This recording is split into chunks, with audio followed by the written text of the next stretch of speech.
Alright, what is going on, ladies and gentlemen? How's it going? I am Is There No One Else, and the video I'm bringing you today, we are going to go over what I've been running on my Magicka Warden in Battlegrounds. Now, this is going to be a no CP build. I'll show you guys the stats at the end, so when you guys do look at the character sheet initially, you're like, wow, those stats suck. I'm a no CP, okay? So just keep that in mind. They're actually pretty good for no CP. I'm really enjoying this build quite a bit. Shout out to Z-Dan for helping me out on stream, kind of figure out what to run. This setup works very well in Battlegrounds, and I'll explain, why I'm running what I'm running like I always do. I'll go through my offensive and defensive combinations that I run in this build. We'll have some gameplay at the end. And also, I'm going to talk about why this build is going to be easy to switch over gears and like different gear and sets for next patch. So if you run this and all of a sudden you want to run a mythic item, it's going to be very interchangeable, which I think is fantastic in general, which is why I'm okay posting it now. So with that being said, let's dive into it. First things first, we're running 5 Necropotence on the body. I tried Scathing Mage.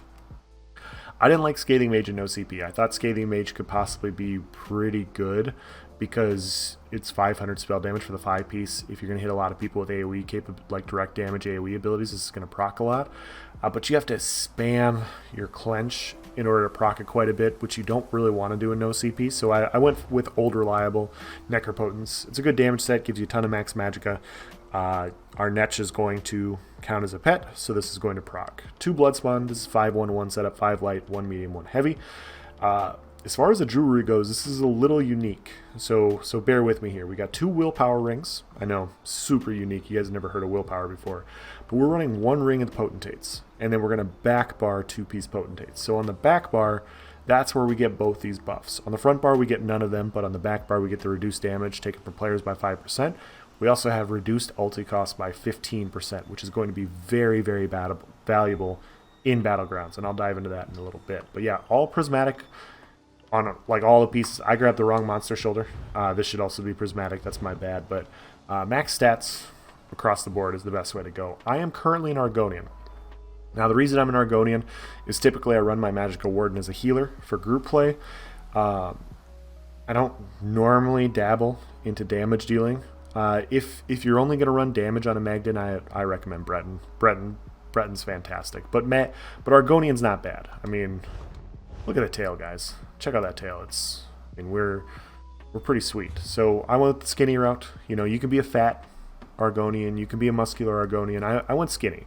I think skinny's fun sometimes. Plus, it's kind of amusing to see like this gangly Argonian running around. That's just, I don't know why, but it makes me laugh. But that's why I did it.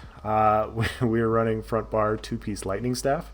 Well, it's a master's lightning staff. So this is going to get adjusted next patch to give us 600 spell damage when we hit our clench.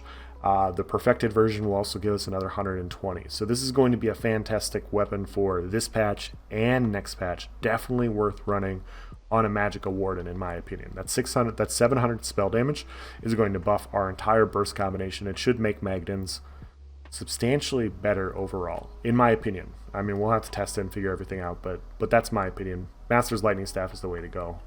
And then, yeah, like I said, back bar 2-piece potentates. As far as consumables, we're running a move pots. We're going to pop our immovable potion. We're going to go in with our combination. That way we don't get bursted while we're trying to finish people. This is the best pot, in my opinion. Like, this is what you have to be running. I run a lot of tripods and other builds. Magden doesn't have that burst finishing power like other builds do, so you don't want to get interrupted. If you have to hit clench a few extra times, you want to make sure you can hit clench a few extra times to finish kills, and that's why immovable pots are there. I found them to be invaluable. But with sugar skulls, just the best tri-stat food in the game. Like, you get so much max stats and you get a little bit of health recovery. We are a vampire. You don't have to be a vampire. I'll go into that. Health recovery would be a little bit more valuable, obviously, if you weren't. But yeah, this just gives you so much. It's definitely worth running, in my opinion. As far as our character sheet goes, keep in mind, we are running the Atronach Munda Stone. This is no CP. So, back bar, 32k max Magicka, 23k health, 15k stam, 1400 Magicka recovery. When we buff up, and we hit everything, We got 21k spell resistance, 19k physical. We have another 6k resistances. We do have 35k max magicka because we are running necropotence, and we have 1600 magicka recovery. So we have the potion passive plus 1600 recovery. It's a nice sweet spot for Magden, for an Argonian Magden, in my opinion. Front bar stats, same thing, 35k and 18, 10. These stats jumped up to, we have about 41, 42k max magicka in CP. So gain about 7,000 max magicka when we go to CP. It's a very hard-hitting build there too, but I've been running it in BGs, so that's why I'm going to call this a BG build. 64 points into magicka. As far as our skills go on our front bar, I'm running Fetcher Infection. Now, I've talked to a few good Magdens in my Discord. As an off-topic thing, we just hit 1,000 people in my Discord, which is pretty awesome.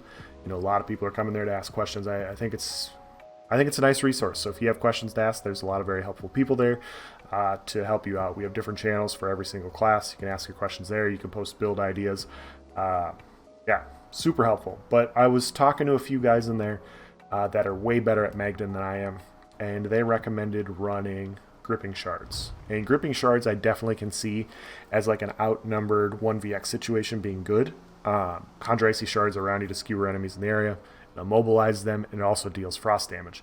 Enemies hit are overcome with bitter cold, reducing their movement speed by 30%. So it's a great crowd control ability that also does damage, that also immobilizes. Damage is based on your max health, so the more health we have, the more damage we're going to deal with it. It's a very effective skill for landing our burst, especially against faster opponents. It is nice. In BGs, I didn't like it so much because people kind of die a lot. Like that's the best way to say it. People die a lot in BGs. So I like Fetcher Infection a little bit more because you can cast it once. If they're all kind of scrummed up, you give everybody minor vulnerability. Increases their damage taken by 8%, which applies to your teammates. Your teammates then do 8% more damage than everybody you're fighting. I found it to be more effective. You know, it gives you a little bit more pressure even at range. So sometimes you don't want to be in the scrum right away. You want to just push in when you have an ultimate or whatever. This allows you to stay at range. This casts at range, 36 meters. You don't have to be on top of them to utilize it, which I think in BGs is important. Now, if I was 1vxing or 2vxing and I was playing outnumbered in Cyrodiil, which I won't be until they fix the lag, I would definitely run Gripping Shards. I think Gripping Shards is fantastic in that situation, but Fetcher Infection I think is better in BGs for my testing. I just liked it a little bit more. Bird of Prey, Minor Berserk, increase our damage done by 8%. It's also an Animal Companion passive, or an Animal Companion ability, which means that we, here it is, increase your damage done by 2% for each Animal Companion ability slotted. So on our front bar, we're going to try and run as many Animal Companion abilities as possible. We are running 4. So we got Bird of Prey for the 8%, plus it gives us 2% more damage for having it in our bar. We're running the Blue Betty, which is also another Animal Companion passive. This is going to give us our major sorcery. It also is a purge. It also restores magicka. This needs to be on your bar. Prox Necro. This is an amazing skill. Amazing skill. I run it on the front bar, because it buffs our damage. Deep Fissure. Everybody knows about this. This is our bread and butter. Summon the beetles. Beetles blow up. People die. AoE, it's very effective. And then Shock Clench. This coincides with the Master Staff. We get a little bit more tooltip damage with it currently in Harrowstorm. We're going to get 600 more spell damage with it, with this weapon in Greymoor. And then I'm running Enchanted Forest on the front bar. So what I like most about Warden in Battlegrounds, Magicka Warden, is we have AoE damage capabilities. We're gonna apply a lot of AoE pressure with our Shock Clench because our clench hits everybody. That's the bonus skill of the Lightning Staff. You deal 73-18 shock damage to one person, and then everybody else around them gets 78-23. Everybody within 5 meters. So AoE Fissure, AoE Shock Clench, it's a lot of AoE pressure. It's very nice. And then if we do get pressured and we need to go in the defensive, we can pop trees for our group. We can keep our group alive that way. Back bar. Running Northern Storm on the back bar. This is why I'm running 3-piece potentates. That 15% reduced cost is going to apply to our Northern Storm. We're going to be able to get to our Northern Storm a little bit faster, which means that we're going to give our group major protection more. This increases our max magicka by 15% for 30 seconds as well. It gives us better uptime on our damage dealing capabilities whenever we cast this. Like I said, everybody in the area also gets major protection. So having that higher uptime on Northern Storm I find to be very, very valuable in Battlegrounds. You're going to keep your teammates alive. You're going to apply a lot of AoE pressure. You're also going to reduce their movement speed, allowing your teammates to finish kills. So you're going to apply a lot of AoE pressure. It's going to snare them in place so that you can finish kills, so that you can hit them with your fissure and your clench. It's a really good ultimate, and we wanted to build into it by running backbar 3-piece potentates for that reason. It's nice. Ice Fortress is going to be our armor buff, also minor protection, reduce our damage taken by 8%. Shimmering Shield, we all know what this is. This is the anti-snipe skill. You know, if you're in a BG against a sniper, which I know you guys have never heard of that before, but occasionally you'll run across a sniper in BGs, and this just blocks all incoming damage while they're up. It gives you major heroism, and you get your ulti gen to where you can get your permafrost faster, or your Northern Storm faster, and then you can go on the offensive better. It also is great against Sorks, which are also extremely rare in Battlegrounds. They're extremely rare. I've never seen them before, but it is nice, you know, countering those classes that you never see. So it's a great skill. You know, like, it's really good, especially when you're trying to run Northern Storm. Just having that major heroism uptime is valuable. Now, I am running Elusive Mist. You don't have to. You could definitely run Race Against Time. Race Against Time is fantastic. You don't necessarily really have to run either. I do like the snare removal in case you do run it, like get knocked in place. I do think Mist Form, although I don't use it a ton, if all of a sudden you're low on stam because you've been blocking a little bit too much, you can Mist Form around a corner and you can block and, you know, get your health up. It's a valuable defensive skill, but on a Warden, it's not as good, and so Race Against Time would also be valuable. Arctic Blast, this skill's amazing. This skill is so good. This is our heal. It's going to give us 7,000, you know, health initially, and then it's a heal over time, 846 health every second for 5 seconds. This morph, also 3 pulsates with it, will CC anybody that's on top of you. And so although this skill isn't great offensively in a lot of situations, when people are piling on top of you, this is the best defensive CC in the game, in my opinion. Like, fighting Wardens and being a Warden and seeing how much it screws people's burst combinations, it's so good. Like, somebody's gonna jump on you, right? And you're gonna block and you're gonna hit your heal, and they're beating on you, and they're gonna go with their leap combination, and even if they catch you with the leap unblocked, those 3 ticks will typically land and CC them before they can apply their finishing combination. So it almost always interrupts burst, and it's ridiculous in that way. Now, against melee builds, you can summon this, and you can put your beetles down. By the time you get to the 3, you can kind of get a combination off, and it honestly isn't bad offensively against melee builds. It's not so good. It's not so good offensively against ranged builds and stuff like that, because you're never going to be able to summon it on them. But against melee, it's great. It's really good. Plus, it's a heal. Living Trellis. This is our heal over time. We can buff our teammates with it. And also, when we drop to low health, we get, you know, major mending as well, but boosting our healing even more. I'm gonna travel to CP just so you can kind of see what the stats are in CP as well. So that's the backbar skill layout. We got a heal over time. We got a powerful burst heal that also functions as a CC in a lot of situations. We have our armor buff. We have our slabs that help us get to our Northern Storm, and our Northern Storm is not only an offensive capability, but it's a defensive capability for our group. So yeah, this build is really good. I have some gameplay for you guys at the end of this, but it's been very effective for me. So the main thing is when you're playing with a group, you want to kind of stay behind them initially, at least. You know, you want to be able to. This will buff everybody in the area with their armor buff.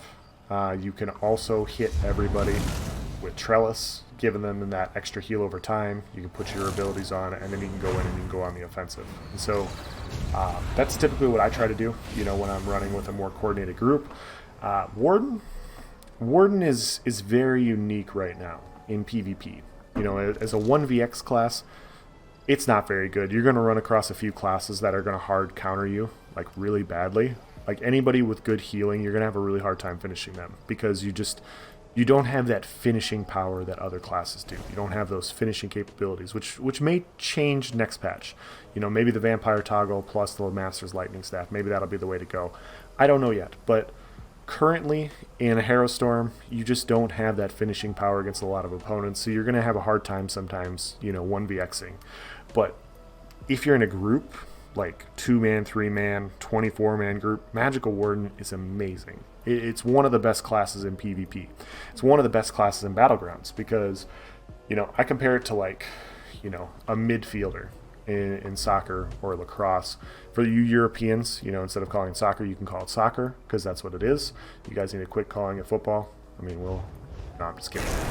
No, lacrosse, hockey, it's all the same thing. Literally, like the centers or midfielders or whatever, like you have offensive and defensive capabilities. You're not geared out to just be a glass cannon offensively. You're not just a support tank or healer defensively, although you can be as a Magden as well, but a damage dealing Magden can still do both. So if you're a good player and if you're paying attention to your teammates' health bars, you can provide so much support while still providing so much AoE pressure. The skill cap on Warden in Battlegrounds is tremendous. You know, you're going to be an asset to any group you hop into for those reasons. But yeah, solo, they're a little rough. Like a little rough is probably an understatement. There's going to be some Magden that are like, you think it's just a little rough? I'm being sarcastic. It's rough. So, yeah. What else? Oh. As far as skill combinations go, like I said, you know, you want to keep your hots up, you want to keep your armor buffs up, you want to keep your buff up on the front bar, and you're going to apply your fetcher flies. You're going to apply them onto an enemy. You're going to hit this, and then you're going to go in and you're going to hit your clench. And then literally you can have your clench and you can have your beetles all land at the same time. And it's a lot of pressure.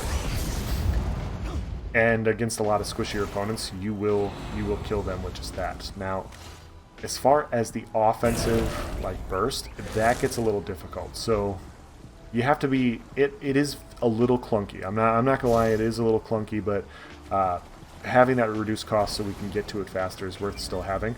So what I'll do is I'll apply my fetcher flies. I will hit this, I'll back bar, I'll activate my ultimate, I'll go in, and then I'll start hitting my clench. And then that way I'll have my Northern Storm up, I'll have my Fissure on cooldown, and it's a little bit extra pressure. Because if you summon your ultimate and then you go on your front bar, you're giving your opponents a chance to run away, go defensive, and heal up. So if you go like this, activate your ultimate, go to your front bar, and then you go out in the offensive, you'll still get like a 1 second to 1.5 second window to apply your combination. It's just a little bit less reaction time for them, which is very, very important against good players. So, like I said, it is a little rough to get used to at first. You will get used to it if you're used to running your offensive damage ability on your front bar. You're gonna go through growing pains. You're gonna summon trees on the ground. When you're trying to go to your Northern Storm. I literally did it the first time I went to try and activate my Permafrost, and I laughed my ass off. I thought it was hilarious because I was trying not to, and I did it the first time anyway. So it takes some practice, it takes some getting used to, but you'll get it. Now, as far as next patch goes, and why I think this is versatile, Potentates is a good set. It's a good set. Let's be honest. I mean, reduce damage from taking players by 5%, reduce the cost of your ultimate abilities by 15%. It's good. It's not great. The mythics are great. And so what we can do, if we do get our hands on a mythic that we want to run, which, you know, we're going to want to. We're not going to get rid of the Master's Lightning Staff. You know, 600, 700 spell damage with Perfected is too good. You're going to want to run Master's Lightning on a Warden. Like, that's guaranteed the way it currently is, in my opinion. I think you're still going to want to run a monster set, but what we can do is currently we're running 5 Necropotents. And so if you like the boots, if you like the snare removal and you want that extra skill on your bar, you know, maybe you want to run gripping shards on your back bar instead of the snare removal, you can run the boots.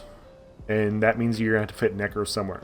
You can take off the Potentate's ring, you can fit your Necropotent's ring right here.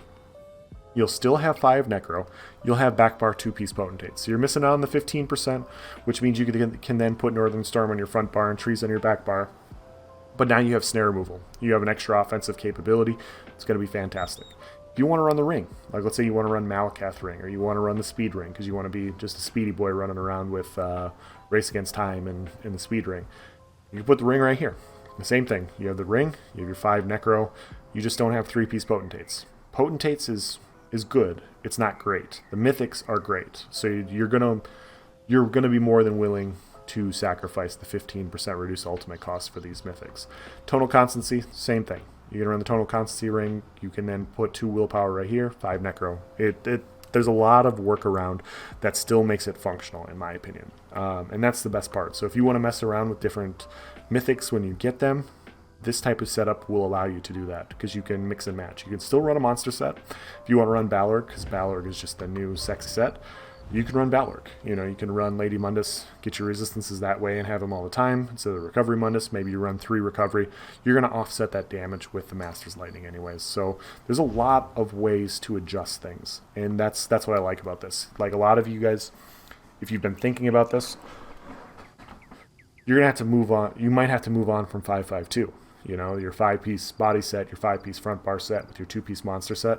You might have to move on from that in Greymoor. Since we're not running that on this build, it's really easy for us to mix and match. It's really easy. And so we can just choose if we like it. Like if all of a sudden we said we don't want to run the speed ring, take the speed ring off, put Potentate's ring on. We can have the 15% reduced cost. And we don't lose anything. We only gain stuff. You know what I mean? So that's why I like it. That's why I wanted to release this. I've enjoyed it quite a bit. I'm going to have some footage here for you at the end. If you guys have any questions or comments, you know, I'm not the best Magden by any means, but this build allows me to play Magden successfully. And so I want to, if you guys have, like I said, if you guys have any comments, let me know. Provide it in the section below, and I'll do my best to answer it.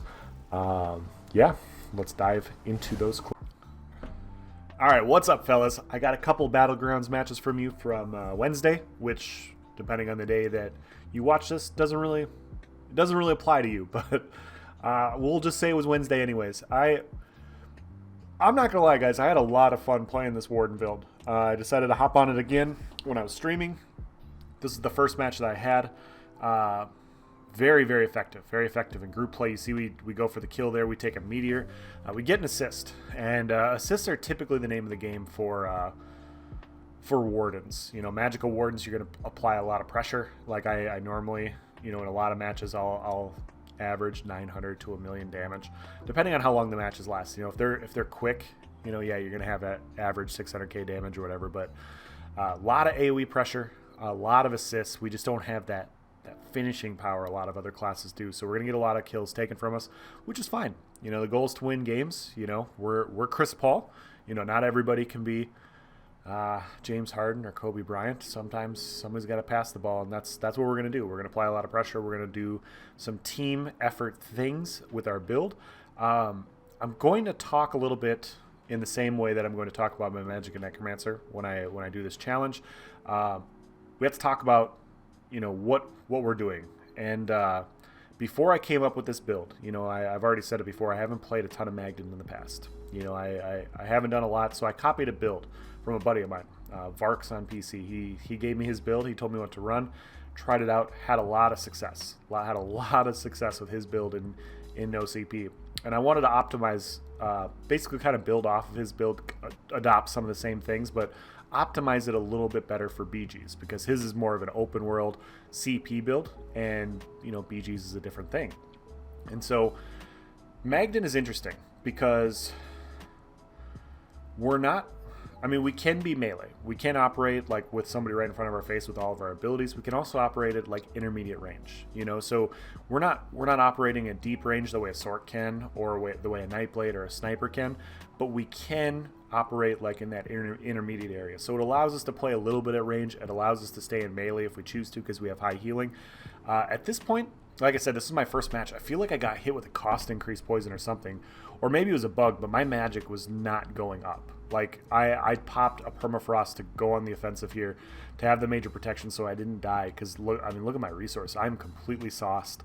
We activate the synergy for, what is it, is it Major Berserk? I think that's what, can't remember. But, yeah, all of a sudden, like, I was just at no resources. My Magicka wasn't popping back up, and now you see my Magicka is slowly, rising. I don't know what that was. I'm not sure if it was a bug or not, or, like I said, if I was sustaining poorly because I was activating too many skills, but it just, all of a sudden I was like, holy crap, like if I get focused here, I'm dead. See 3 people here? I went to focus to the guy in the front, and they all did a good job of backing up. I turn around for a little self-awareness. I want to see where my teammates were at. My teammates aren't there. So if I jump into 3 people right there with a half a Magicka pool, I'm going to die really quickly. So I'm going to keep my eyes on these guys. You see they drop a meteor. They do a really good job with the meteor and the rune. But if they did a Cursed Mage's Wrath combination, they probably could have killed me, because that meteor took about half my health with the rune. But just the meteor and rune wasn't enough to kill me. Now I'm going to take another meteor. I'm going to take another stun. Looks like the... I can't remember the name of that set, but I think it's that set where it runs at you. We kill this guy as he's hard casting a frag. He must have thought he had a proc frag, and he went into hard cast, and that's GG sometimes. So this guy's kind of far away. So we're just going to keep our fissure down. We're going to keep our buffs up. We're going to do a couple heavy attacks to get some Magicka back. You see, there's one guy over here. My team did a really good job in this game of running together. And so you see, like at that range, my fissures still hit him. So I do have some range on this build. And so we get 2 more kills there. They just kind of ran into our 4-man, and you can't really do that in no CP. Like if the team you're fighting is really bad, then yeah, you can run in 2-on-4 and get some kills. But they kind of ran in one at a time. The one died, and then the next one ran in, and there's nobody else in the area. I mean, there's nobody that they could rely on to do anything. So it wasn't a good choice on their end. So we get a kill there. He must have taken our fissure because he took a bunch of damage, and then we get the finishing kill there. Buddy gets the finishing kill there. We're going to hit with a couple fissures. We pop our permafrost. It started off as a 4-on-3, and we killed the one guy, and then we just pushed hard. That's why I went in with the permafrost against the last 2. I wanted to make sure that we could snare them in place, get those 2 finishing kills, because the other team's going to come back. We get those kills right here. You see this guy's coming in with a D-swing. My teammates come back to help me. So now he's going to have to run around and kite. And this is what happens, sometimes when you're in BGs. Like, if your team's not organized, like currently this green team is, and people are just running in one-on-one, if you're trying to play together, you're just not going to have a good time. And I make a big mistake here. You see that. He was at half health, and I was getting a ton of assists, and I wanted to try and up my kill count. I was trying to get like a crazy game. And that was my mistake. Like that's a perfect example of how did he die? Well, I died because I'm dumb. I stood in the middle of a room with a bunch of ranged builds, and I still tried to focus one guy while 4 other people were beating on me. That was a poor choice. As soon as I saw 3 or 4 more people there, even though I was at half health, I should have backed up. I should have found a little bit of line of sight. I could have still attacked him, but I just had to move a little bit to the right or to the left by the stairwell, so I was avoiding a little bit of incoming damage. I go to push in, but you see none of my teammates are here. I have one teammate there to the left, but it's a 4-on-2, so I decided to back up. I go up top here. We're going to see what happens. We pulled a Sork. He streaks through, really nice CC, so we're going to hit him with a deep fissure. We're going to put the dots on him.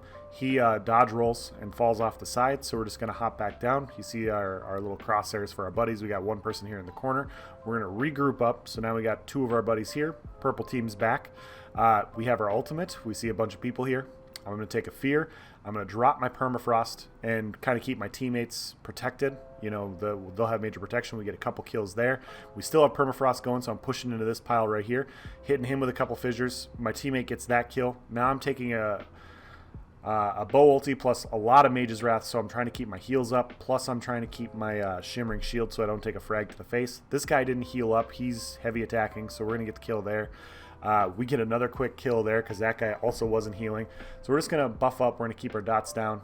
This guy cloaks, and I go to kill him. I have my permafrost up, but the Caltrop snare me just enough to where he can get away. I take a really nasty Dark Flare and a Radiant, and as well as a Radiant from somebody else, and I die. Not good on my end. Like I said, I got caught a little bit too far out in the open, so we took another death. I don't know if I can avoid that one. I didn't see them right away. They came in, they focused me. sometimes you just die. You know, I don't know if I could have escaped, but I'm just saying that, you know, sometimes you can have the best plan and it just doesn't work out well. So we're just going to come in. We saw a green, so we hit our deep fissure right away. We're going to keep our buffs up once again. We see our teammates. We see a group of people fighting over here, so we're going to hit our fissure. This guy's at half health, so we're going to hit a couple clenches, try and kill him. My teammates get the kill. Now we're getting bombarded. This is another reason why Race Against Time would also be really nice, and why I still slot Mistform occasionally for that reason. This guy took a bunch of pressure from our fissure and our clenches, so we're just going to keep after him. The fissure kills him. We get the kill there, so we're just going to buff up once again. We see a few people here, so I'm going to hit my permafrost. This guy's standing in it, hard casting a frag. So we're just going to keep focusing him, keep trying to hit him with clenches. I was trying to get the kill, and it looks like I did, but that's why I didn't drop my fissure. I was trying to get the kill. Figured the fissure would be a waste of time with him at half health, so I just went with the clench spam to try and kill him. We got the Templar in the back here. He's got a couple Dark Flares and Grothar. My team's going to focus in on him. We're going to keep our heals up. We're going to keep our buffs up. This guy's kind of by himself, and so we're just going to apply some burst. He goes upstairs, so we're just going to hit him with his dots. We're going to pop permafrost. He does a really good job here, avoiding a bunch of incoming damage. He drops back down to his teammates. He's trying to Dark Flare here. I tried to focus him, but I took the streak, so I just decided to back up. There's way too many people there. You see him get hit from the back, so instead of backing up, I decided to push forward to those stairs, and we're going to see what's over here. Turns out we have 3 purples, so we're just going to quick dodge roll into this room, keep our buffs up once again. You see we have our permafrost, so we're going to hit our fissure. We take a CC here, so we're just going to get a quick kill there. We're going to drop our deep fissure. Couple heavy attacks. You see there's still a bunch of purples out there. My teammates aren't pushing out. We got a bunch of dots on the ground. Not going to die stupidly. Not yet. We've already died stupidly enough this game. So we're just going to keep our buffs up once again, stay in this room. Now I'm going to drop my permafrost, hoping for them to kind of push out. We get a lot of pressure on this guy in the back. We take another CC. We're going to get that kill once again. We got major protection on our teammate. I'm going to take a meteor. We're going to eat a bunch of damage. And yeah, we have this guy at half health, so we're just going to drop our fissure.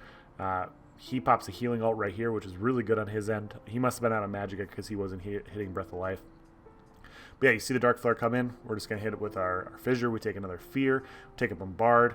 Taking a bunch of damage, so we decided to dodge roll out of that just to get out of that point. You know, we're in that hallway, and we had both teams beating on us. So I dodge roll out of the way just so we could avoid 4 people, pop my heal, and now we're going on the offensive once again now that we have our heals up. Hit our fissure. Keep our dots up, keep our buffs up. We only need 4 more kills. You see 2 more people here, so we're just going to get a couple heavy attacks in. They decided to back up. One of them is a Nightblade. Not worth chasing. You know, not worth chasing a Nightblade in Battlegrounds unless, you know, they don't know how to play defensive, you know. So we're just going to kind of wait in the middle, wait for all the teams to come back. This guy is applying some damage. He's running Balorg, so he's probably going to be a little bit more squishy. We get the kill there, and pretty nice 17-2. We could have been better. You know, like I said, the one death I don't think was on us. The other one was. Definitely a big mistake to run into 5 people. But it is what it is. We'll live and learn. This is about 5 matches later, and I think you're going to see a difference in how I play it. You know, sometimes when you re-hop on a class, it takes you a little bit to get back in the swing of things. But yeah, this build worked out really well for me. I had a lot of fun. I still am having a lot of fun playing Magded. So, but Magic Necromancer, I'm sure will be fun. We're gonna get some fun burst combinations. We're gonna try and figure out that class. That way, I can no longer provide the stipulation that I only play certain classes. My buddy gets bursted really hard there. So this guy lands in a trap. He takes a Dawnbreaker. I'm taking a D-swing here. I got stunned. I got hit with a Blast Bone, so we're going to back up, keep our heals up. We're going to hit our Deep Fissure. We're going to drop our dots. We're going to hit it with a couple clenches. We got another guy coming in. And so we got 2 people here. So it's a 2-on-2. I'm going to drop my Permafrost, kind of snare them in place. This guy's taking a bunch of damage. Mr. Physicist. So we're just going to try and focus him really quick. We got a lot of pressure with dots, a lot of pressure with our ultimate. He does a really nice job with his D-swing here, counteracting. And I go for the combo. Looks like we have a Nightblade tank with us running Hades. Is that what that is? A dark cloak sword and board Nightblade running Hades is on our team. So yeah, we're gonna back up and we're gonna hit our Deep Fissure once again. Hades is just a powerful healing like set. It's so strong. So as long as you're around him, you're gonna kind of stay topped off. But yeah, we're kind of keeping our buffs up, trying to see if we can find somebody that's a little bit squishier. We identify this mag DK, but we've just got a few too many people right now, and we're now low on Magicka, so we're just going to back up real quick, take another D-swing. We're just getting kind of attacked all over the place at this point. Our choices for line of sight aren't good. You see there's another purple there. We're going to come up here. There's a couple greens. And now you see there's 3 purples. We're taking a lot of pressure, so we're going to misform back, really just trying to find a spot that we can, like, retreat. Not so much retreat to, but, like, we're not going to get blindsided by opponents. You know, like, when I talk about picking your battlefield, it's... You don't want to stand, like, this stairway in this fight in the middle is nice, but there's 3 different avenues for people to come up and attack you. And so I would jump into this fight. Like, if there's a bunch of people up there, come in, get your kills, bounce out, go to a stairwell where you have this line of sight around these pillars, and you get to different places. I block casted and then hit clench, so we get the quick kill there. We got Hedes on us, so we had a dodge roll. We're gonna pop another heal, gonna keep my netch up, drop my fissure. I'm still taking a bunch of damage. There's a lot of pressure. I go to drop my trees, and I took an execute, and so I died. I thought my heals were going to heal me for a little bit more, but I think I took the Defile from the Necro, and I didn't take that into account. I should have hit another heal there before I went offensive. I just kind of thought my hots were going to heal me up, and, you know, that's what Defile does sometimes. You just underestimate what your heal is going to do, and you stay in death range a little bit longer. So, once again, we see this pile. I'm going to hit my fissure. I'm trying to focus in on them because they're not paying attention to me. Going to hit another fissure. This guy's by himself. We're just going to back up real quick. Hit him with another fissure, and at this point we're just going to keep our buffs up, keep our heals up, hit another fissure. This guy's almost dead. We're going to get the kill there. I tried to turn to catch my fissure on this guy after that guy died. We're going to keep our buffs up once again, our vines, our Arctic Wind. We're going to hit our fissure. Now you see we have a permafrost on us, and for whatever reason I'm sorry, that's my permafrost. I thought it was their permafrost. So now we're just pushing in. We're going to go and focus the bow build. Typically, bow builds are a lot squishier. That guy is definitely squishier than everybody else. I took a bunch of damage there, so we decided to back up and go into this little room. Too many people. My teammates weren't there yet. I got my 1 kill. Don't want to die there. You know, don't want to give a free kill. You see we got a mag DK here, so we're just going to hit with our stun. We see we take a Dawnbreaker. We're going to pop our heals once again. We're going to keep our Trellis up. We're going to take a little bit of damage. We got a Necro here, and we have a DK, so we just got to watch out for the burst. We have to be very wary of the burst. The burst is real with these types of classes. Now we have a blue teammate with us, able to go full offensive on this guy. He's just, you know, kind of caught in a bad spot. You know, that's all it is. But yeah, we're going to drop our fissure, and we're going to keep trying to focus. And he goes really offensive here because I think he was almost out of magic. Does a really good job of trying to recover. His Coag didn't heal him the way I think he thought it would, so we managed to get the kill there. We have another person that showed up, taking a bunch of damage, so we're just going to pop our heals. We're so close to our pot. We go into our permafrost for our protection. We catch the fear there with the Arctic Blast. So we get the kill. So we get 2 kills there. Now we're just going to keep our buffs up once again. We have another person that came in, 2 people that came in. We're out of Magicka, and we have 2 people here. So we're just going to try and back up. We take a really nasty leap with like next to no resources. We have another person there with us, 3 people.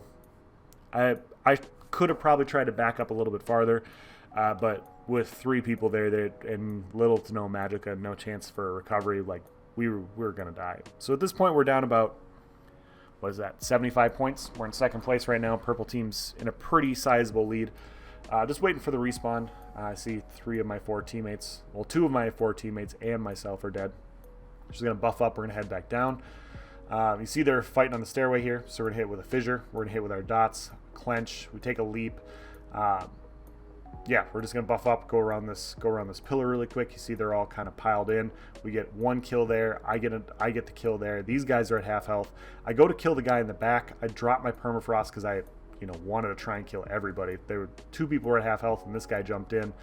He does a really good job of hitting me with Magnum Shot and knocking me out of my Arctic Wind. Like, when he did that, he pushed himself out of my Arctic Wind, essentially. So, really smart on his end. My buddy's hitting this guy with Toxic Barrage. He's taking a bunch of dot damage. Really nice heal right there. We got a Nightblade here. We got a few people up top, so we're just going to pop a heal for our buddy here, trying to keep him alive. He's going to take a bunch of damage right here. We're just trying to line of sight and go offensive here and try and get this kill. So we do get that kill. We almost killed this one, so we're just going to hit him with a couple more clenches. He's going to Dark Cloak, hit that, and I take a really nasty, I think that was a double leap, if I remember correctly. It was at least one leap, but yeah, like that took a bunch of damage off me. So we made a nice little comeback there. We're up by 15. 15 points, 3 kills. This is a really good match. This is a really good match. Like all of the teams are pretty close, evenly matched. This guy's kind of in the back in his inventory. In open world, I'd leave this guy alone, but we're in BGs. We're trying to get kills. We're trying to get points. You know, we'll don't want him to adjust. So he's got an interesting build on. He's a DK running Grothar and Spin to Win. You know, the Magicka DPS monster sets work out pretty well in no CP, even on stamina, because they don't scale that high. But I don't know. I feel like there's just better options on a Stam DK, in my opinion, than Grothar. But that AoE pressure can come in handy. So now we're all tied at 300. Take a small dip there. Green just killed 3 people. We come in with a fissure. See, we give a bunch of damage. We pop our permafrost. We're going to keep focusing this guy because he's trying to get away. He takes a CC around the corner, out of stamina, so we get the kill there. We're going to pop our heals once again. Now we have this little area to kind of line of sight on. We're going to apply our vulnerability buff. That guy's not going to do a ton of damage, so I'm going to try and help my buddy from Mr. Physicist here, so he doesn't die. I pop my pot here. We're going to misform around the corner, keep our hots up, and you see we got green behind us. And this is what I was talking about situational awareness. If you're fighting one team for a while, you're going to eventually, the other team's going to come in and like push in on you. So if you fight for 5 or 10 seconds, do a quick camera turn. You know, turn around, just quick see what else is in your area. If all of a sudden you see 4 green people running in hot, maybe you're going to want to back off to the side and regroup yourself, you know. So that's what I try and do. So right now you see I'm focusing the 2 guys on green. You see I take the quick swivel because that guy's dead, but it also just helps me see what's going on. I'm going to misform up top here because I'm taking a bunch of damage. I got a couple hots here. A little low on resources. I'm going to hit my Netch for the Purify. We almost have our pot up, so we're just going to keep our hots. This guy jumps in. Our teammates are all up here, so we were able to defend. I thought he was going to die, so I stopped hitting him with Clench. I was trying to recover my resources a little bit. But yeah, he survived a little bit longer. We do get the kill there. We hit this guy with Fissure and our Clench. We get another kill there. And yeah, really good match. Really good match. So we're just going to come around this corner.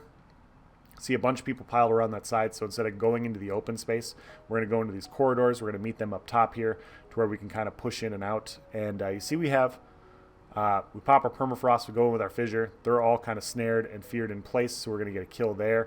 Get a lot of AoE pressure, a lot of AoE protection on our teammates here. We're going to back up down here with them. See the purple team's here as well. We're going to pop our pot, get some resources back. This guy's almost dead.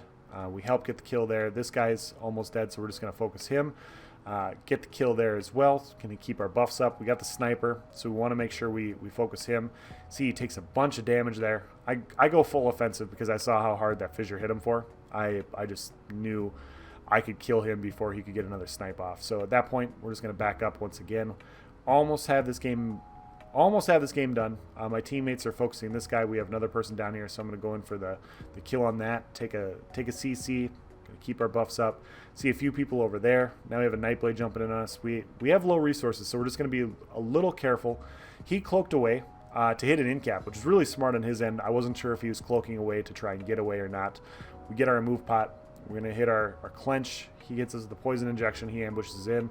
We're just going to stay locked in place. You know, not have to worry about it too much. This guy's going to take a bunch of damage, and we get the kill. So 18 and 3, 16 assists. Magden is a ton of fun, guys. So that's going to be the end of this video. If you guys have any questions or comments, like I said, please provide in the section below. I'll do my best to answer them. Thank you for watching, guys. Have a nice day.